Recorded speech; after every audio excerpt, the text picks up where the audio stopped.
Chers amis, bonjour à cette troisième émission de la saison 5 des Capsules d'Espérance. Depuis déjà 2 émissions, nous parlons sur le respect. Le respect qui est une attitude humaine à l'égard de d'autres humains. Et on a remarqué d'ailleurs la différence entre le respect et la tolérance. La tolérance, ça va vis-à-vis des comportements, vis-à-vis des opinions, des idées. Puis, on va tolérer que les gens pensent différemment de nous. Mais la tolérance tient compte d'une différence. Tandis que le respect, c'est de dire, oui, il y a une différence, mais il y a quelque chose de plus grand qui nous unit. Et dans la dernière émission, on a remarqué à un moment donné qu'entre le monde visible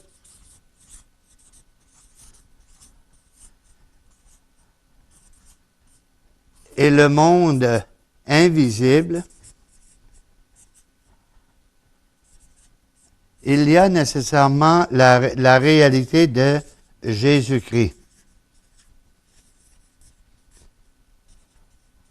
C'est-à-dire que Jésus a été un homme qui savait respecter. On se souviendra, par exemple, de toutes les guérisons qu'il va faire quand il va arriver autour de la Décapole. La Décapole, c'est un ensemble de 10 villes qui n'étaient pas religieux dans le sens de la religion juive, la religion de Jésus. Et Jésus qui va y aller, que ces gens-là portent des difficultés, des infirmités, et Jésus va les guérir, va éclairer, même qu'il va, quand on dit enlever les esprits mauvais, il va leur apprendre à penser de d'autres manières. Ce qu'il est important de voir, c'est qu'en la personne de Jésus, mais là après ça, on découvre un Dieu qui se fait visible. Là, il est capable de nous guérir. Il est capable de nous rassembler de nouveau. Et à ce moment-là, ça va amener Saint Thomas, lorsqu'il va dire, moi Jésus, là, sa résurrection, je n'y crois pas.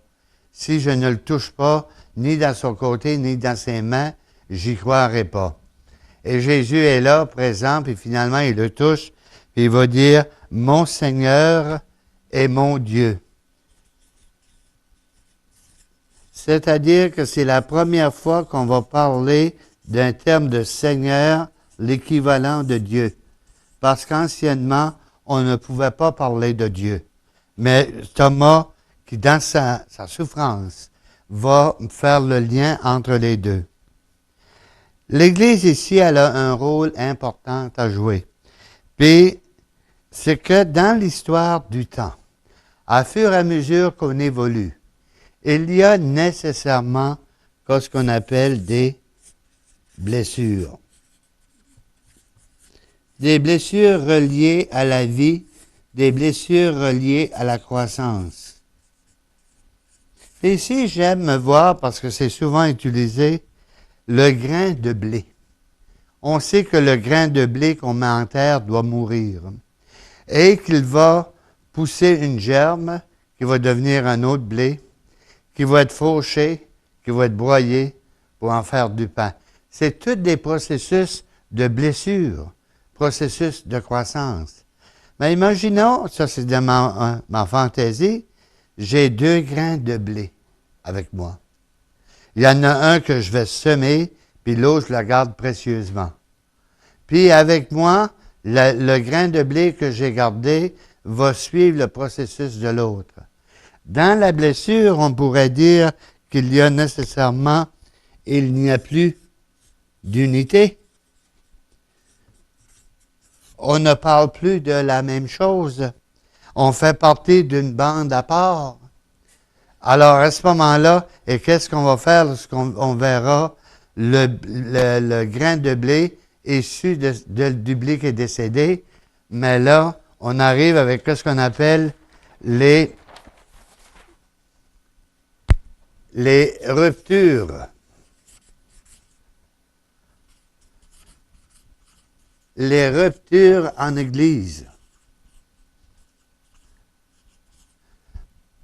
Par exemple, il y a eu un temps, les messes se célébraient en latin, le prêtre avait le dos tourné, on ne comprenait rien, c'était très dictature, les gens, les églises étaient pleines.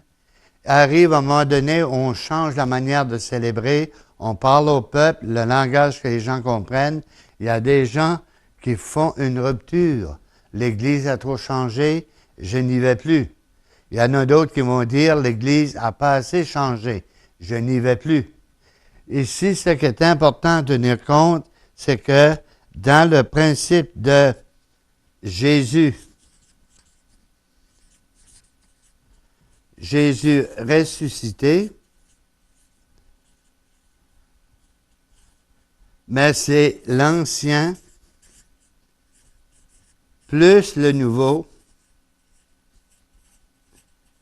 qui forment un tout. Alors, tout ça, c'est toute la création entière, c'est toute la civilisation entière qui forme maintenant un tout dans l'Esprit Saint. Alors, c'est l'Esprit Saint qui va m'amener à dire, et ceux qui sont nés dans la rupture, ceux qui sont nés dans la rupture, ben, ils sont aussi reconnus et ils vivent de la foi du Christ. La foi de Jésus ressuscité. Oui, mais il n'a pas fait la même catéchèse comme moi. C'est pas grave. Il fait la même confession de foi. De reconnaître que Jésus est sauveur, que Jésus est ressuscité et qu'il rencontre tous les gens au même niveau, peu importe l'horizon d'où ils viennent. Alors, ça, cette dimension-là fait que on est justifié par... on peut nous accuser. On ne peut pas être accusé de division dans l'Église catholique parce qu'on veut s'entourer du respect fraternel.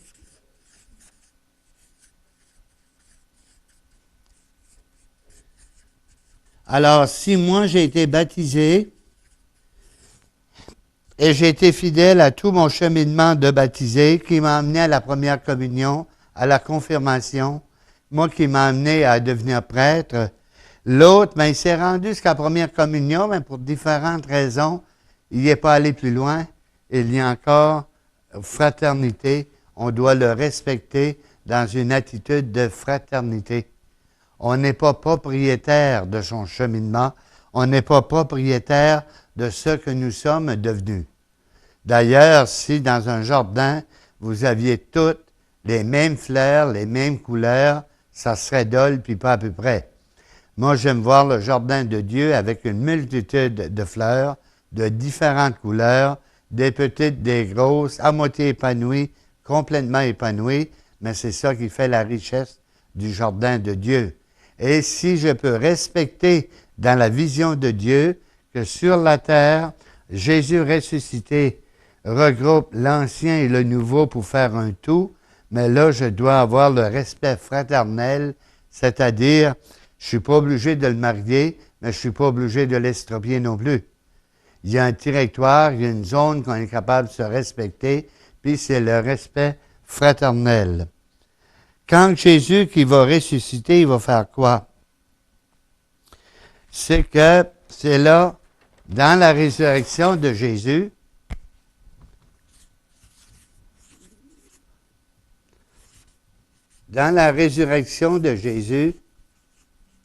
il y a nécessairement la promesse de notre résurrection.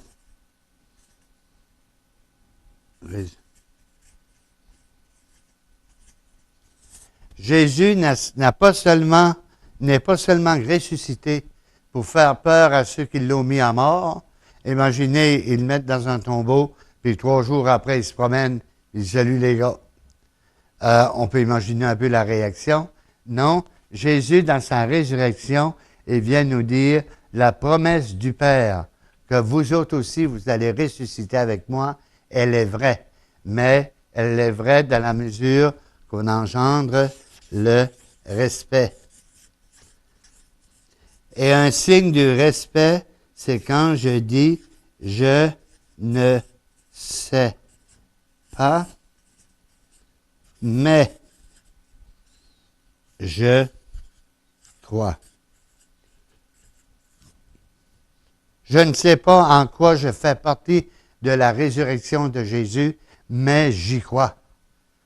Je n'ai pas ce qu'il faut, ni dans mon héritage culturel, ni dans mon héritage familial, ni dans tout ce que je peux avoir, 649 ou l'Automax, peu importe. Je n'ai rien en soi qui va me permettre d'avoir accès à la résurrection, mais Jésus l'a dit. Et j'ai du respect pour la parole de Jésus.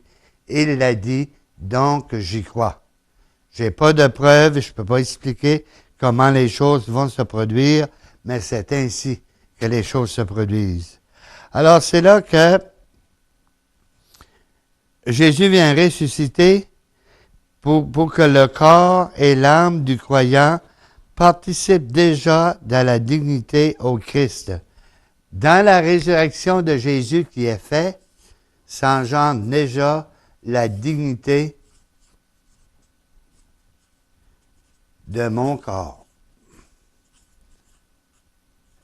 La dignité de ma personne. Et peu importe si j'ai fait une époque, peu importe la dernière fois que j'ai mis les pieds à l'Église, je suis de la dignité des enfants de Dieu. Je suis dans la dignité d'une promesse de résurrection. Les choses vont aller mieux pour moi et je demande le respect qui va avec ces promesses-là. Parce que moi, j'aime toujours, je vois un local où on tire des joints là, parce qu'on est en train de faire une rénovation, mais on va cacher les clous, on va cacher les joints, il va y avoir une belle peinture, ça va être beau. Ça, le joint, là, les joints dans une construction, pas se tromper d'autres sortes de joints, c'est le respect. Le respect des différences qu'on pourrait avoir là, si on n'avait pas tiré ces joints-là pour faire la différence dans la pièce. Alors, le respect, on l'inscrit dans notre être, on l'inscrit au plus profond de nous autres. Et quand on va parler des sacrements de la foi, c'est nécessairement des sacrements, c'est pas quelque chose que je décide, parce qu'il y a un autre respect qu'il faut avoir, le respect des sacrements.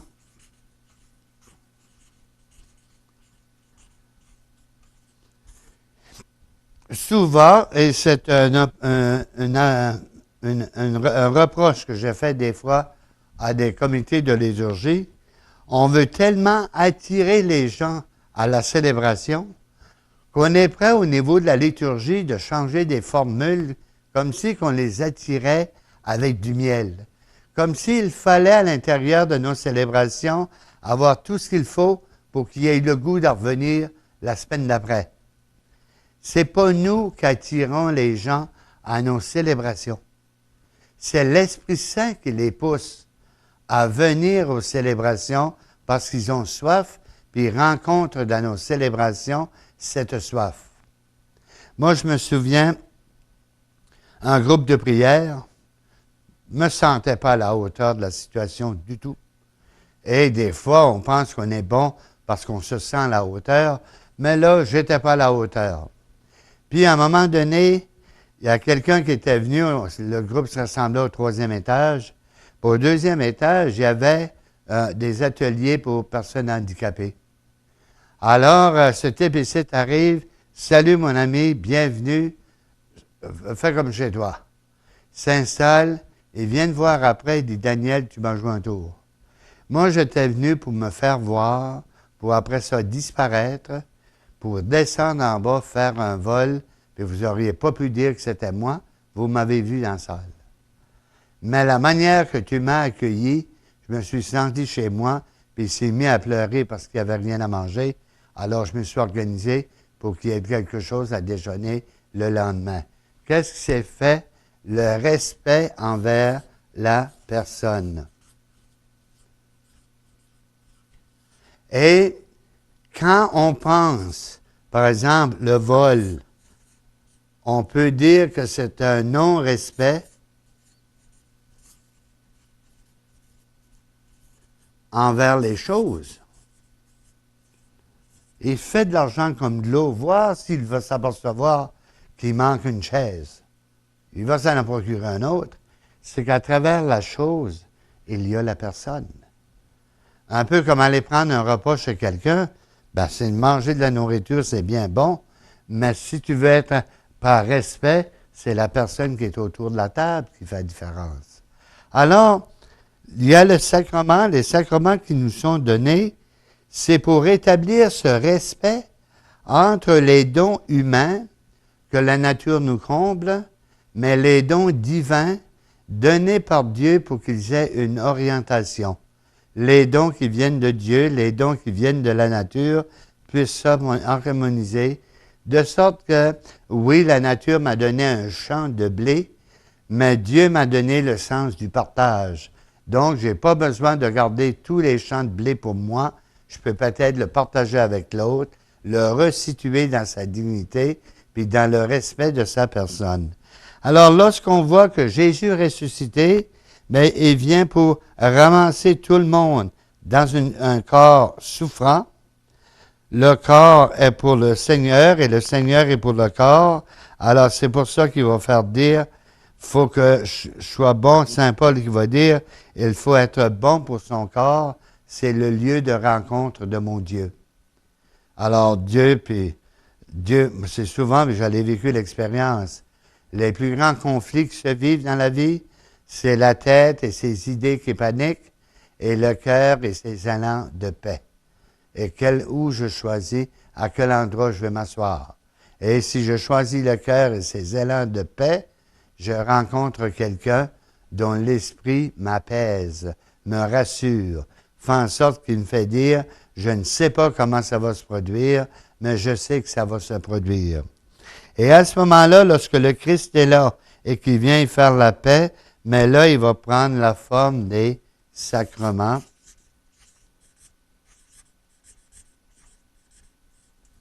Les sacrements de la foi. Les sacrements de la foi qui, dans l'autorité suprême de l'Église, c'est Dieu lui-même qui est à l'œuvre. Et c'est pourquoi on ne peut pas changer la liturgie à son gré. Il y a des choses qu'on a déterminées, par exemple. L'hostie consacrée a une telle forme qu'il ne doit pas avoir de levain dedans. Car ça représente un type d'expérience de foi que Dieu accueille à même notre vie pour faire son salut, faire le nôtre, participer au salut. Alors, on ne changera pas non plus les manières de faire juste parce que c'est plus la mode. Il y a une raison pour laquelle, ça c'est comme si je suis habitué à recevoir mon courrier par le facteur qui vient me le livrer à la porte, ou encore, c'est mon voisin parce que là, Post Canada a mis des boîtes communes, puis là, c'est mon voisin qui vient m'amener ma boîte aux lettres, vient m'amener mon courrier.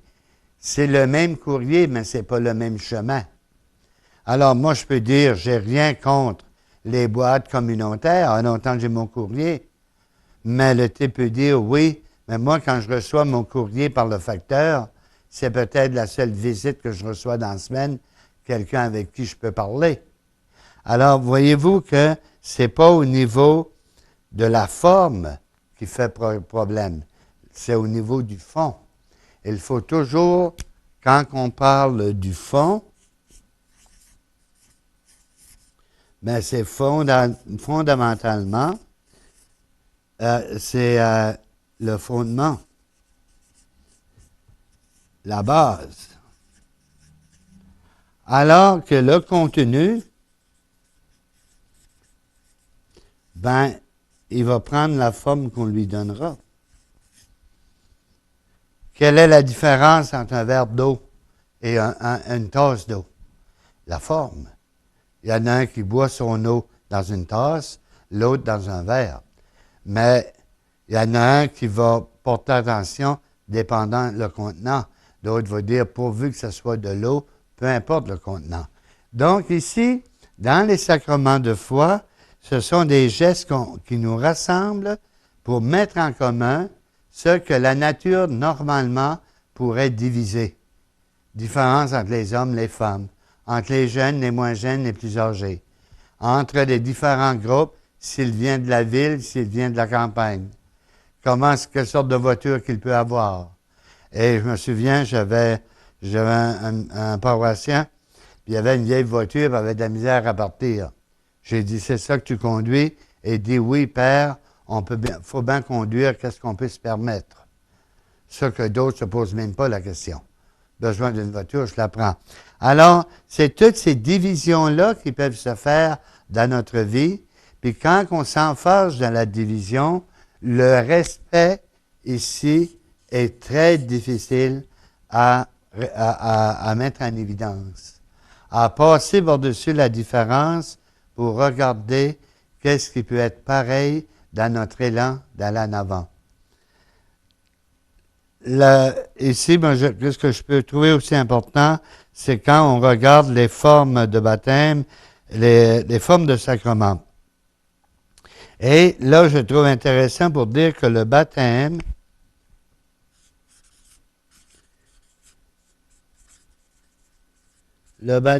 c'est une incorporation.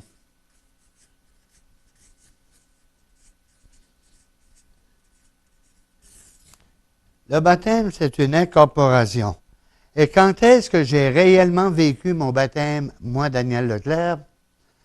Longtemps après que j'ai été baptisé, longtemps après que j'ai vécu le sacrement, la première Eucharistie, longtemps après que j'ai été confirmé, ou pourtant ça devait être des marqueurs, ça, pour dire je suis prêt à prendre ma foi en main. J'étais adulte, j'étais à début vingtaine, j'arrive dans un groupe de prière charismatique, une ouverture du cœur dont je ne suis pas responsable, l'esprit est là, et je rencontre quelqu'un qui m'attendait, et la raison, dire que j'ai rencontré Dieu, je ne suis pas sûr, mais j'y sentais de l'amour, de la paix, et surtout du respect. Respect par rapport à ma personne. Je n'avais rien à expliquer. Et si vous voulez savoir si on vous respecte, analysez les questions qu'ils vous posent et comment ils exigent à avoir des réponses.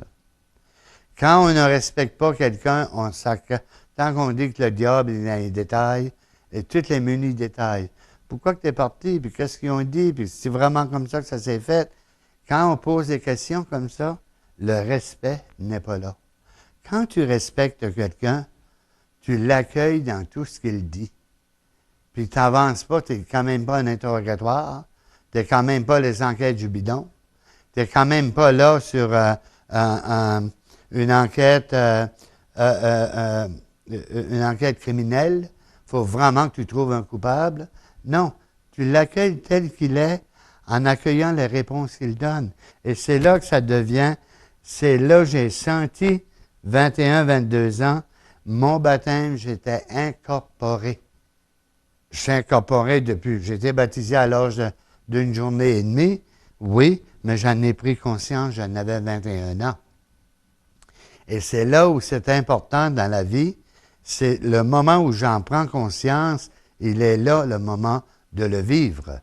Ce n'est pas pour moi de retourner en arrière pour arriver après ça et dire tout regretter, qu'est-ce que j'ai vécu de l'âge de 6 ans, ma première communion, jusqu'à mes 21 ans, où j'ai vraiment réalisé, il y a eu comme un éveil de la foi, où je disais, je suis incorporé au mystère du Christ. Je suis incorporé à son mystère de la résurrection. Et que dans sa mort, il y a de la mienne, mais dans sa résurrection, il y a aussi ma résurrection. Peu importe ce que j'ai fait dans la vie. Si je crois assez en celui qui me donne la vie, je finirai par croire en celui qui me l'a donné. Mais il faut que je croie en la vie qui est en moi. Quand on regarde tout ça à ce moment-là, on arrive à dire, on constitue Église quand je suis incorporé au Christ. Alors, l'Église, l'Église veut être source de respect. Un jour, j'étais avec un de mes frères. On parlait autour d'un café. Puis, mon frère dit, sans dire que j'étais prêtre, il dit, j'ai du respect pour toutes les religions, et surtout la religion catholique. Elle était là quand j'en ai eu besoin. Et son chum dit, moi, j'ai aucun respect pour aucune religion. Et surtout pour l'Église catholique. Et mon chum dit, pourtant que tu as été baptisé, oui, mais, il dit, j'ai pas de respect. C'est que quand l'Église, si tu en sens incorporé, tu n'as pas le choix de la respecter pour te respecter toi-même. Quand je parle de l'Église, je veux dire nous, comme baptisés.